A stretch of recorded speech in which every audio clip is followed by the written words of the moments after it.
Bonjour, bonsoir, bienvenue sur Love Créatrice. J'espère que vous allez bien, sincèrement, selon le moment où vous allez vous m'écouter. Déjà, merci à toutes les nouvelles abonnées. Merci à toutes les personnes qui partagent, qui commentent. Désolée pour mon absence. J'ai eu pas mal de choses à gérer, comme vous toutes d'ailleurs. J'ai eu des imprévus, mais je vais essayer d'être assez régulière suite à vos demandes. Et d'ailleurs, je vous annonce en même temps que nous organisons des ateliers sur Paris pour celles qui sont sur Paris ou en Île-de-France ou qui peuvent s'y rendre. Nous organisons des ateliers pour prendre soin de soi, pour prendre soin de son apparence, développer sa confiance en soi, pour des séances de coaching en présentiel. Et voilà, donc n'hésitez pas à nous écrire à contact@lovecreatrice.fr. Je vous mettrai l'adresse en barre d'infos. Aujourd'hui, j'ai envie de vous parler des conseils pour aider à gérer les maris passifs, par exemple. Déjà, pour les nouvelles personnes qui viennent s'abonner, vous savez que je parle régulièrement des sujets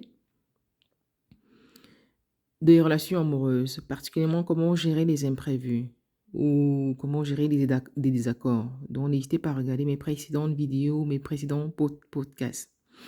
Aujourd'hui, je m'intéresse particulièrement au sujet de comment gérer les maris passifs. Parfois, j'insiste toujours à choisir le partenaire idéal pour soi.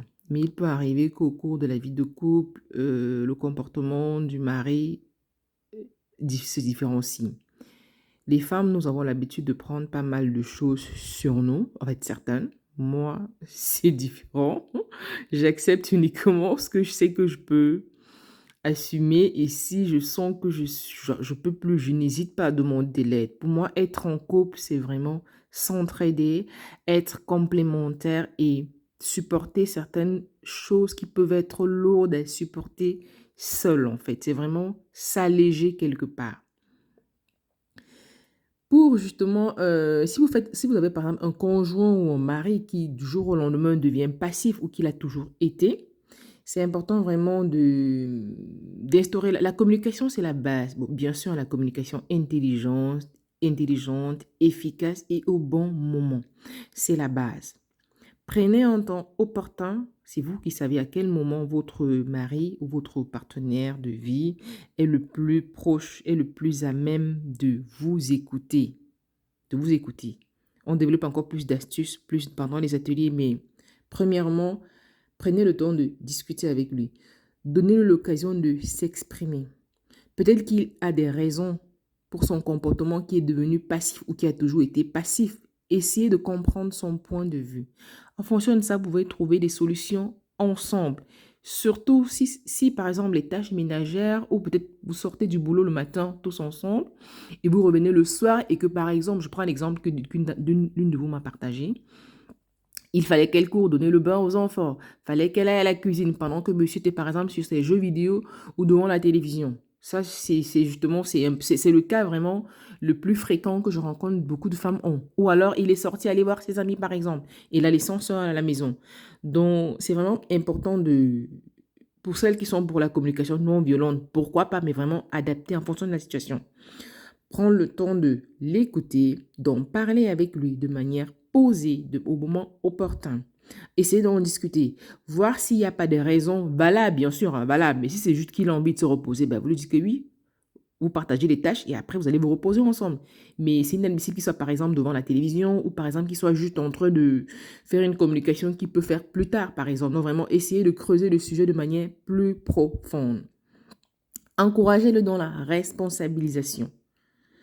Encouragez-le à prendre, à contribuer vraiment. Surtout, ça dépend. Hein. Si vous travaillez tous les deux, si encore vous êtes la seule à la maison, c'est autre chose. C'est au cas par cas. Mais je m'accentue. Je développe plus le cas où tous les deux, vous travaillez, vous rentrez le soir, vous êtes épuisés, vous avez certainement les enfants. Et la charge, la charge de la tenue du ménage, du foyer, revient uniquement à vous pendant qu'il est en train de reposer. Et ça, c'est des femmes qui accumulent souvent une charge mentale et physique. Et après, elles ont du mal à gérer. Donc, c'est pour elles que je fais ces vidéos. Donc, encouragez-le, demandez-lui de prendre en charge certaines tâches ou responsabilités spécifiques. Donnez-lui l'opportunité de contribuer de manière proactive au foyer. Parce que parfois, certains hommes se plaignent que oui, ma femme ne voulait pas que je passe à la cuisine, peut-être parce que je vais faire moins bien qu'elle, elle ne voulait pas que je donne le bain aux enfants, peut-être parce que je fais moins bien qu'elle. Donc, tout s'apprend. Impliquez votre mari, surtout quand vous avez besoin d'aide. Impliquez-le sur les tâches que vous pensez qu'il est plus à même de le faire ou apprenez-le. Il y a des gens qui parfois sont même plus doués que certaines femmes, certaines tâches. Hein. Donc, n'hésitez pas. La place de la femme, ce n'est pas seulement à la cuisine, comme certains se permettent souvent de le dire. Recherchez un compromis. Trouvez un terrain d'entente où tous les deux, vous pourrez être satisfaits. Par exemple, vous pourrez établir un calendrier des tâches ménagères qui vous conviennent tous les deux. Ou un calendrier, par exemple, de sortie d'école. En fait, bien sûr, selon le planning. Qui doit chercher les enfants à l'école, qui doit préparer leur goûter, qui doit leur donner le bain, qui doit faire le repassage. Ou alors, bon, pour celles qui peuvent encore, il y a des aides aussi pour ça. Hein. Ça dépend maintenant du budget, de comment vous pouvez vous allouer pour vous décharger un peu. Je parle plus des personnes qui sont en Occident. Mais quand ils sont en Occident, déjà, dans le monde moderne d'aujourd'hui, il est possible de trouver des solutions pour soit se décharger un peu, surtout des tâches qui sont un peu physiques à la maison. Après, il y en a qui préfèrent s'en occuper eux-mêmes. Dans ce cas, choisissez le bon partenaire, communiquez efficacement avec lui et répartissez-vous. Donc, je reprends les 3 points que je vous propose vraiment de travailler avec pour éviter d'avoir des maris passifs, en fait, pour impliquer vos maris dans la vie de couple, surtout l'aspect ménager, et éviter la charge mentale et les fatigues physiques et psychologiques que vous pouvez rencontrer. Écoutez votre conjoint. Premièrement, d'abord, soyez spécifique justement sur vos attentes. Soyez précise. Ne vous plaignez pas, par exemple, en disant « tu ne m'aides jamais à la maison, tu ne fais jamais rien ». Par exemple, formulé différemment, on disait « Chérie, je souhaiterais que tu t'occupes davantage peut-être de vider la poubelle. Je souhaiterais que tu m'aides davantage à donner le bain aux enfants. Je souhaiterais que tu m'aides davantage à la cuisine afin que ça me soulage parce que je suis épuisée. J'arrive plus à joindre les deux bouts. » Deuxièmement, écoutez-le. Donnez-lui également l'occasion de s'exprimer sur les raisons pour lesquelles il n'est pas suffisamment actif, voire sur les raisons pour lesquelles il est passif. Écoutez son point de vue. Encouragez-le à prendre ses responsabilités, à contribuer également à son rôle, hein, son rôle d'homme. Hein. Il y a le rôle d'homme, je dis toujours, l'homme et la femme sont complémentaires.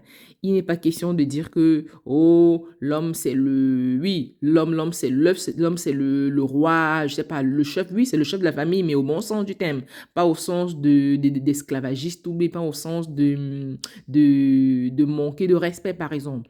Dans ce cas, il faut qu'il apprenne à prendre également ses responsabilités et c'est aussi à vos femmes de l'encourager. Je me rappelle un commentaire, une personne avait dit oui, il faudrait qu'on donne des cours aux femmes pour apprendre à bien prendre soin de leurs hommes. J'ai envie de dire, faut que les hommes, vous aussi, bon, pas tous les hommes, il y a des hommes qui sont exemplaires, rien à dire, mais pour les hommes qui ont encore beaucoup à apprendre, ils sont nombreux, prenez également les cours pour bien tenir vos foyers ou pour contribuer à la tenue de votre foyer, vous et vos femmes. Donc, c'est pour ça qu'il existe des thérapies de couple si besoin. Il existe pas mal de coaching adapté pour cela. Donc, n'hésitez pas à regarder la solution qui est la plus adaptée pour vous. Surtout, discutez entre vous. Ne restez pas bloqué par des situations qui après peuvent s'envenimer et ne contribuent pas à l'épanouissement de votre couple. Voilà un peu pour cette vidéo. N'hésitez pas pour celles qui ont besoin de coaching en présentiel ou même en ligne, hein, à nous écrire à contact.lovecreatrice.fr. Je vous mettrai là-bas l'adresse en barre d'infos. Et je vous dis à une prochaine vidéo. Bye bye!